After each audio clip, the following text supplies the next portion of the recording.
Base dun sa statement na inirelease nitong si Kit Jimenez, mukhang official na natatapusin niya yung contract dito sa MPBL. At ibig niya sabihin hindi siya makasasama dito sa lineup ng SMB. Ang mangyayari ngayon, para doon sa mga hindi pa nakakaalam, itong si Kit Jimenez ay may kontrata dito sa MPBL at nasa playoffs na ngayon ang Gensan.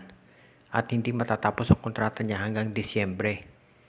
Ngayon, hindi maliwanag kung pagkatapos ng contract ni Kit Jimenez ay magiging unrestricted free agent siya. Pero base dun sa mga statements na nilabas niya, mukhang eventually ay pakakawalan din siya nitong Gensan pagkatapos ng kanyang kontrata. So baka next year pa makapaglaro dito sa San Miguel Beer itong si Kit Jimenez. Kasi nga, ang problema kasi hindi pinapayagan ngayon ng PBA yung pag-buyout ng kontrata. Kaya itong San Miguel Beer, hindi nila ma-buyout yung contract nitong si Kit. So hindi siya masasama sa lineup ng San Miguel Beer ngayon.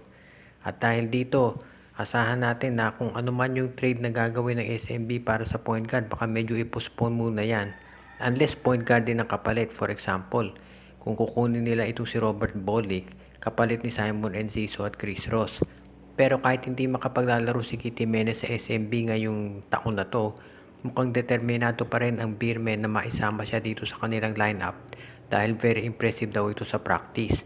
At tandaan natin, kahit na healthy ngayon si Teres Romeo, alam natin ang history niyan na madaling ma-injure. So kahit makuha ng San Miguel Beer si Robert Bolick, kinakailangan meron silang at least isa pang point guard na pwedeng ipamalit dahil anytime na si Romeo pwedeng ma-injure. So baka itong si Kit Jimenez, iintayin lang nga ng SMB na matapos yung kanyang kontrata doon sa MPBL at pagkatapos niyan ay mare-release na siya dito sa lineup ng San Miguel Beer sa Commissioner's Cup.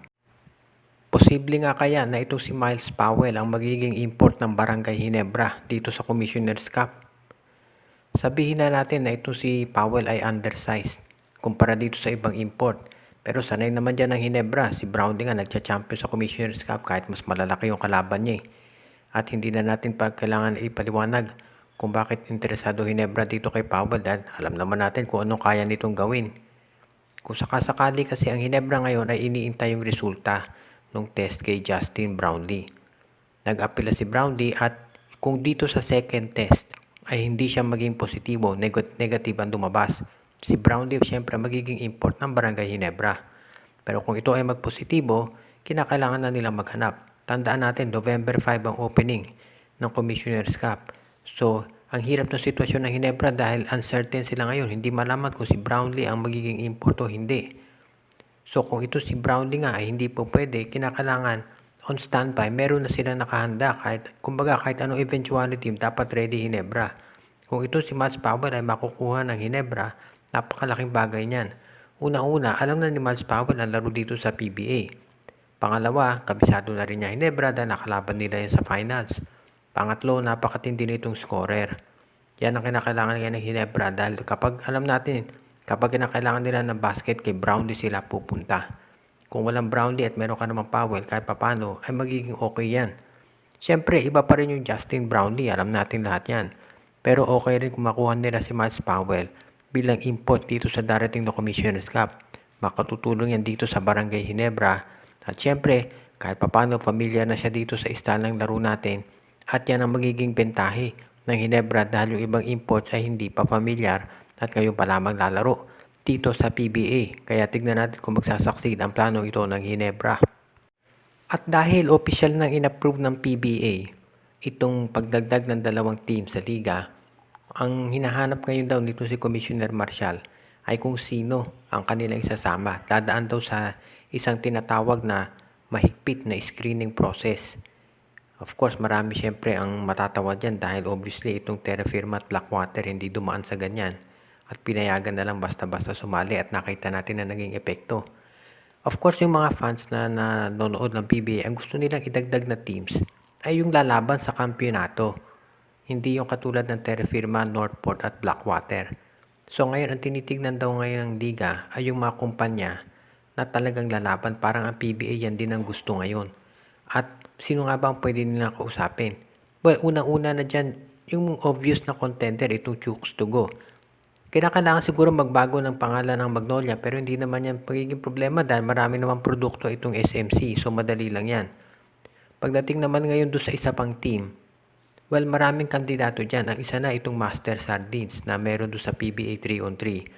At ang isa pa raw na tinitignan itong Wilcon Depot na marami ring produkto at madaling makasasali sa PBA dahil wala naman silang ka-rival dyan, kumbaga. Of course, maraming mga fans ang gusto ang sumali ay itong mga malalaki talaga katulad for example ng SM o di kaya itong BDO o yung mga Ayala. Ang mga Ayala, of course, dati nasa PBA yan. Sila may-ari ng Pure Foods Hotdog bago ito nabenta sa SMC. Hindi pa natin natitiyak kung itong SM ba talaga ay sasali pero sa tingin ng karamihan medyo malabo talaga itong SM dahil sila ay nagsusuporta daw sa mga UAAP schools. At actually sa laki ng kita ng SM baka hindi na talaga nila need ang PBA. Pero ganun pa man, maraming mga ibang kumpanya na interesado raw ngayon sumali sa liga. Sa ngayon, kailangan tignan natin itong inutos ng governor ng Magnolia, ito si Mr. Pardo, na kinakailangan daw mag-champion na talaga sila. Hindi na raw kontento sa semifinals o sa finals.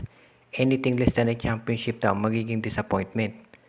So sa tingin ko, ibig nito sabihin kinakailangan ng Magnolia ay mag-deliver na kung hindi magkaroon ng malalaking pagbabago dito sa kanilang lineup. Hindi lang sa players, siguro pati na sa coach. Siguro nakita ni Rene Pardo dahil alam natin ang traditional na powerhouse dito talaga San Miguel, Ginebra at TNT. Pero TNT ang daming problema ngayon. Alam natin yan yung kay Mikey, kay Eram at kay Pugoy. Samantala ito namang Ginebra hindi malaman kung ano magagawa dito kay Brownlee kung maglalaro o hindi dahil nga dito sa sitwasyon niya. At of course si Jeremiah Graham may injury, si L.A. Tenorio hindi pa natin tiyak kung anong shape ang meron siya at pag-a-adjust pa diyan syempre si Maverick Hanmisi. So kumbaga ito na ang pagkakataon ng Magnolia para sila talaga ay umabante. Nakuha nila si Abu Tratter at si David Morel at nakita natin ang ganda ng nilaro nila nitong PBA on Tour. Si Ian Sanggalang ayon mismo dito kay Mr. Pardo ay 90% na at inaasahan nila na pag nag-open ng Commissioner's Cup 100% na to. At sinabi rin niya na gagamitin talaga nila yung height nila. Pagsasabayan itong si Sanggalang, si Laput at si Tratter at yung import nila kung kinakailangan. Kaya sa ngayon, maganda syempre sa Magnolia to. Pero kinakailangan din natin isipin na may pressure na ngayon dito kay Coach Chito Victorero na mag-deliver dahil yung management na mismo nag-utos na kinakailangan mag-champion sila. Kung hindi, baka malaking balasa ang mangyayari dyan. Almond de Guzman, kay Toto Mamon, Rosemary Ginelo, Margo at Gabriel Ugteyang, Katsakino Dukusin, Junjun, Angie, Patpat at B-Boy Matas, Ronald Berbosidad, Joshua Giray, Espejo at Rosales family, kay John Mark Cantos, kay Reden, Elena, Laila at Bonbon Lansang, Jason Mendoza, Donald Santiago, Jordan at John Reddy Maranta at Sid Maria, Dexter Domer, RG Bueno at Nadina family, Judy, Edwina, Shaina, Carl, Jaira at Jonah Villarosa, OG, Len, Gio at Gia Santillana at Tagle family, Edwin Carmona Jr., Ireneo Salangsang, Dionisio Mercado, pinabati din natin si Myron Almosa at Palyete family, JJ Boom, Anthony Alon, at ang iba pa nating mga tagapakinig.